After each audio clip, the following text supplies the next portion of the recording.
लाइटें बंद करके तो निकलेंगे बाहर।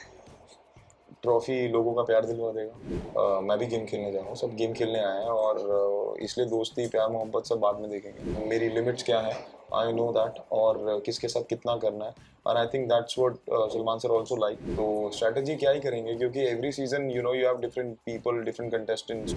किसी को अपने सिर पे इतना चढ़ाई मत कि वो सर पे चढ़ के नाचे। कि आपको काम 19 आता तो भी चलेगा, लेकिन एटीट्यूड 21 होना चाहिए। पिक्चर चलाने से क्या प्यार थोड़ा कम हो जाएगा। With the time I think मैं ज़्यादा प्रिपेयर हूँ, सब कुछ फेवर में है, तो वाई नॉट कर लेते हैं। ज़िंदगी ने बहुत कुछ स्टेबलाइज कर दिया, mentally, physically, mind set, emotionally, everything. तो मुझे कोई स्ट्रैटेजी करने की जरूरत नहीं है। Hi guys, my name is Gautam Singh Vig and you are watching me on First India telly. Thank Bigg Boss 16 का आगाज हो चुका है और हमारे साथ इस वक्त है Gautam Singh Vig. Welcome. You. So firstly ये जानना चाहूंगी कि पहले भी कई बार ऑफर मिल चुके हैं, इस पर्टिकुलर सीजन को ही क्यों? ऐसा कुछ स्ट्रैटेजी नहीं है कि सीजन को क्यों, but I think with the time I think मैं ज़्यादा प्रिपेयर हूँ और ज़्यादा स्ट्रॉन्ग हूँ मेंटली। और इस बार डेट्स भी थोड़ी सी फ्री थी मेरी उस टाइम पे, तो मैंने कहा कि सब कुछ फेवर में है, तो वाई नॉट कर लेते हैं। तो इसलिए मैंने उनको हाँ बोला और everything is falling in place exactly. Okay. सबसे पहला वो व्यक्ति कौन था जिसको आपने बताया कि यार इस तरह का ऑफर आया या फिर करना चाहिए इस बार? मैंने सबसे पहले आई थिंक अपनी मदर को बताया था, क्योंकि वो बॉम्बे आए हुए थे और उनके सामने ही मुझे कॉल आया था। और मैंने उनको बोला करूँ ना करूँ क्या करूँ। तो उन्होंने मुझे बोला तुझे करना चाहिए, इतना टाइम से तू नहीं कर रहा और अभी फ्री भी है, तो why not. And my parents very like reality shows, चाहे वो डांस हो, चाहे वो सिंगिंग हो, या कुछ भी हो, तो दे रियली लाइक। तो उन्होंने मुझे बोला कि तुझे करना चाहिए, तो मुझे लगा कि फिर मैंने सोचा उसके बारे में एंड आई थिंक कि ठीक था, कर लेते हैं। ये मेंटल, इमोशनल, एटीट्यूड वाइज, हर चीज वाइज एक स्टेबिलिटी की बहुत ज़्यादा ज़रूरत होती है बिग बॉस के घर में। How prepared are you and what is your strategy, like किस तरह से टैकल करने वाले हो? तो ज़िंदगी ने बहुत कुछ स्टेबलाइज कर दिया, mentally, physically, mind set, emotionally, everything. तो मुझे कोई स्ट्रैटेजी करने की ज़रूरत नहीं है। I think I go with open mind and free hands and whatever comes I just take it and I react accordingly. तो स्ट्रैटेजी क्या ही करेंगे, क्योंकि every season you have different people, different contestants, so every one different perception, different mind set. तो तो क्या ही copy कर लोगे आप उसके अंदर। हाँ, the only thing I like in the previous season and I want to continue that is to just be real and just react according to situation.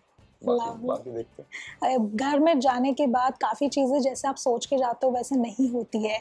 Beat fight, beat friendship, बहुत लोग upward रहते हैं, upfront रहते हैं कि दोस्ती नहीं करनी है, सिर्फ गेम खेलने हैं। क्या माइंडसेट है आपका? आई थिंक वो तो रियल जिंदगी में भी होता है। आप जो सोचते हो वैसा कभी होता नहीं। हो जाए तो अच्छी बात है, नहीं होता तो ठीक है। But I think of course it's a very realistic thing कि वहाँ पे लोग गेम खेलने आए। मैं भी गेम खेलने जा रहा हूँ, सब गेम खेलने आए हैं और इसलिए दोस्ती प्यार मोहब्बत सब बाद में देखेंगे। गेम खेलनी है, गेम जीतनी है, और जो करो पूरी शिद्दत से करो, पूरे दिल से करो, ताकि जितना आप रुको या कुछ भी आप हो, लोगों को आपसे प्यार हो और उनको लगे कि हाँ, दिल जीत के आया है इंसान, तो बस वही करना है। जी। कई बार जिस तरह से हम रहते भी हैं, जैसे आप भी आते हैं टीवी के बैकग्राउंड से, तो लोग आपके उस इमेज को ज़्यादा जानते हैं अपार्ट फ्रॉम बीइंग सोशल। यहाँ पर चौबीसों घंटा आपके रियल साइड को देखने वाले हैं। क्या एक अलग चीज़ दिखने वाली है उन्हें आपके एक पर्दे के पीछे वाला जो अवतार है वो? हाँ, ऑफ कोर्स उनको दिखेगा, क्योंकि मैं यही दिखाना चाहता हूँ। क्योंकि जब हम टीवी पे कुछ कैरेक्टर प्ले करते हैं तो हम एक अलग जोन में होते हैं, एक अलग कैरेक्टर में होते हैं, और ये एक ऐसा शो है जिसमें आपको रियल रहने के लिए आपको बुलाया जाता है। और जब लोग मुझे रियल में देखेंगे तो of course they will be more happy, क्योंकि मैं चाहता हूँ कि लोग देखें कि मैं रियल में कैसा हूँ। और लोगों को लगता है कि एक्टर हैं, डिसेंट लुकिंग है, एक्टर है तो इनमें एटीट्यूड होगा, ये होगा, वो होगा, ऐसा होगा, बट वो सब कैमरे के लिए होता है। रियल में I am very basic, very देसी। तो मुझे ज़्यादा कोई मोह माया नहीं है किसी चीज़ से। And I just go with the flow. और आई थिंक लोगों को वही चाहिए कि जितना रियल और सिंपल हो, आई थिंक उतनी चीज़ें पसंद है लोगों को। जी। जैसे ही लोगों को पता चला आपके दोस्तों को या फ्रेंड्स को कि that you are stepping into the house, क्या कुछ उनकी तरफ से आ रहा है, and specially because you have friends as well, तो उन्होंने सो मुझे सिर्फ सबने यही चीज़ बोली है यार, जस्ट बी यू, जो तू है तू वैसे ही रहना, यू विल किल इट। उन्होंने सबने मुझे सिर्फ यही बात, और किसी ने मुझे कुछ नहीं बोला ये कर ले वो करना। मैं बोला जो तू है तू वैसे ही रहना, वही करना वैसे ही करना, you don't have to do anything else. घर में कभी कभी ऐसी सिचुएशन हो जाती है कि you know it is out of control and you lose your काम, बहुत चीजें अगली हो जाती है, क्या एक दायरा है जो आपको ऐसा लगता है कि ये तो मैं कभी नहीं तोड़ूंगा, ये चीज तो कभी नहीं करूंगा? आई थिंक दूसरे को डिसरिस्पेक्ट नहीं करना, किसी का पर्सनल पे नहीं जाना। ये कुछ चीज़ें हैं जो मैं रियल लाइफ में भी नहीं करता किसी की, और अगर कोई मेरी करेगा तो I know how to revert back.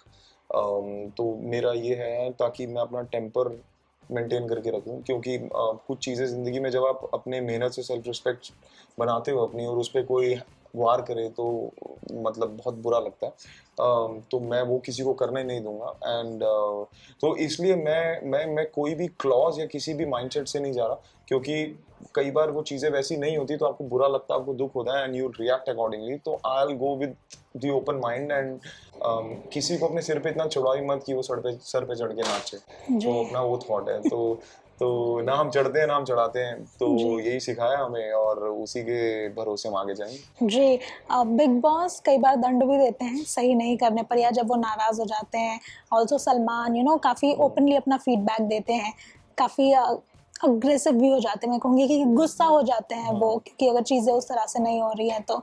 So how much are you prepared कि अगर कभी गलती हुई तो किस तरह से टैकल करने वाले सलमान के गुस्से को?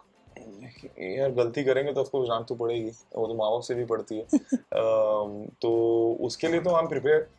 तो इसलिए मेरा सिर्फ फोकस ये है कि गलती कम से कम करूँ, दूसरों को रिस्पेक्ट दूँ जितनी वो डिजर्व करते हैं, और जितना जिसको जो गेम खेलनी है जैसे ही खेलनी है, अच्छा खेलना गंदा खेलना that's there thing, but I know my self, मेरी लिमिट्स क्या है, आई नो दैट, और किसके साथ कितना करना है। और I think that's what Salman sir also like, कि आप जितने रियल हो और जितना अच्छा से खेलो आप, क्योंकि at the end of the day आपको रिकग्निशन मिल रही है, लोग आपको देख रहे हैं, सपोर्ट कर रहे हैं, प्यार दे रहे हैं यार। तो आप एक प्लेटफॉर्म पे ऐसे होगी जहाँ पे you have chance to be real and just prove yourself, your point.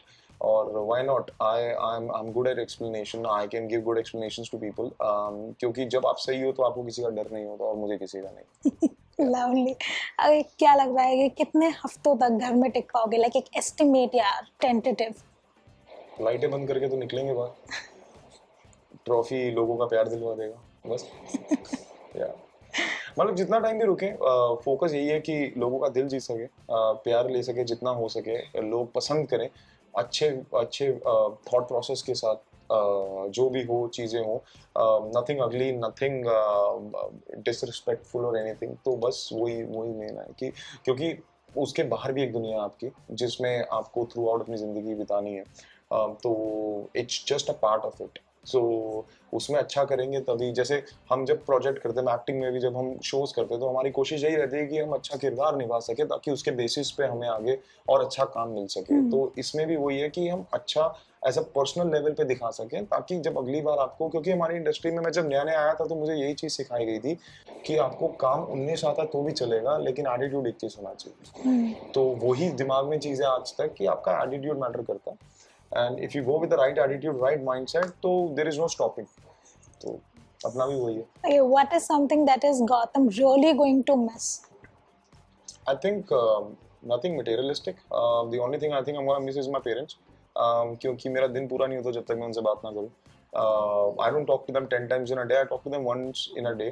But वो एक कनेक्शन होता है कि एक मेरी मदर के साथ है कि मैं दिन का पूरा उनको बताऊँ कि ये ऐसा हुआ ऐसा हुआ ऐसा हुआ ये हुआ। तो I think I'm gonna miss that.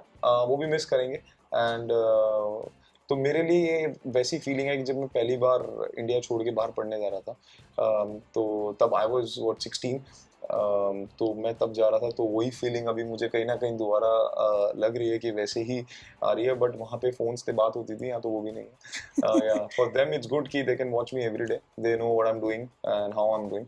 So I just want them to be proud जब मैं वापस निकलूँ, and they should be happy. And या अगर this is just a hypothesis, क्योंकि हमने देखा है कि कई बार बिग बॉस के घर में पेरेंट्स या फिर किसी लव्ड वन का पिक्चर जलाने बोलते हैं, काटने बोलते हैं, इस तरह के स्टफ्स करने बोलते हैं. If it happens to you, would you be able to do it? मैं माँ बाप की पिक्चर नहीं लेके जा रहा. नहीं, दे सेंड इट. भेजेंगे तो देखेंगे क्या करना है. बट आई थिंक मुझे लगता है कि पिक्चर जलाने से क्या प्यार थोड़ा कम हो जाएगा. जो आपके अंदर है वो तो अंदर है ही ना. वो पिक्चर जलाने से या उसे क्रश करके फेंकने से या कुछ करने से प्यार कम नहीं हो जाता. तो आई थिंक वो वैसे ही रहेगा. They also know that it's a game and it's a task, I have to do it. तो मुझे उससे कोई फर्क नहीं पड़ा and I am ready for everything.